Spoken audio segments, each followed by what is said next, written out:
এই মুহূর্তে 1.5 মিনিট সময় দিলাম দরজা খোলা করে। মেদিনীপুর শহরে সার্কিট হাউসে বৈঠক করতে গিয়ে বাধা, আর তাতে মেজাজ হারালেন রূপা গঙ্গোপাধ্যায়। পুলিশের সঙ্গে জুড়ে দিলেন বচসা। এতক্ষণ ধরে ঢুকতে দেবেন না বলেছিলেন কেন? সেরকম কোনো কথা হয়নি ম্যাডাম। আপনি এটা সকাল থেকে আমাদের অন্তরে মিথ্যে কথা হচ্ছে। বিজেপির লালবাজার অভিযানের সমর্থনে বুধবার রূপা গঙ্গোপাধ্যায়ের নেতৃত্বে মেদিনীপুর শহরে মিছিল হয়। মিছিলের আগে বেশ কয়েকজন বিজেপি কর্মীকে নিয়ে সার্কিট হাউসে বৈঠক করতে যান রূপা গঙ্গোপাধ্যায়। বাধা দেয় কোতোয়ালি থানার পুলিশ। তখনই প্রথমে আইসি সুশান্ত রাজবংশী এবং তারপর পশ্চিম মেদিনীপুরের অতিরিক্ত পুলিশ সুপার সচিন মক্করের সঙ্গে বচসা শুরু করে দেন বিজেপি সাংসদ রূপা Gangopadhyay. There was a problem since morning. না না আপনি না, একটা মেম্বার অফ স্যার, পার্লামেন্ট, আপনি নিশ্চয়ই যেতে পারেন। আমার সঙ্গে যদি 20টা লোক এখানে বসে মিটিং করতে চায় তাহলে what's the problem? আবার না না পরে করতে আপনার যে মিনিমাম কোর পয়েন্ট মিনিমাম একটা রাখবেন আপনি। এটা মিনিমাম 100 20টা 25টা। শেষমেশ দলের নেতাকর্মীদের নিয়েই সার্কিট হাউসে ঢোকেন রূপা। এটা কি মমতা দিদি নিজস্ব বাংলা?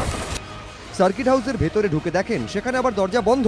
এতে ক্ষোভে ফেটে পড়েন রূপা। রীতিমতো হুঁশিয়ারির সুরে আঙুল উঁচিয়ে পুলিশকে দরজা খুলতে বলেন। এই মুহূর্তে 1.5 মিনিট সময় দিলাম দরজা খোলা করে। বিজেপি সাংসদের এমন আচরণের সমালোচনা করেছে তৃণমূল।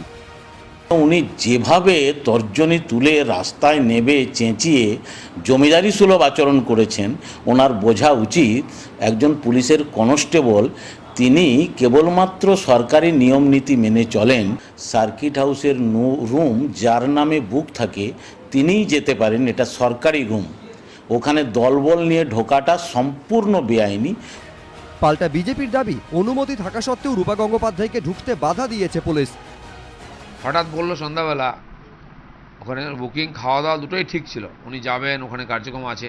হঠাৎ বলে দিল যে না, দেওয়া যাবে না বুকিং। আমি বলে এসেছি যে 200 মহিলাকে নিয়ে সকাল থেকে রাস্তা জাম করো, সার্কিট হাউস কাউকে ঢুকতে দেবে না। আমি না ঢুকতে পারলে কেউ ঢুকতে পারবে না। সার্কিট হাউসে দায়িত্বে থাকা সরকারি কর্মীরা শেষমেশ দরজা খুলে দেন। তারপর সেখানে বৈঠক করেন রূপা গঙ্গোপাধ্যায়। বৈঠক শেষে মিছিল করেন সার্কিট হাউস মোড় থেকে LIC মোড় পর্যন্ত। বিল্টু গোপ ও দীপক ঘোষ, ABP আনন্দ।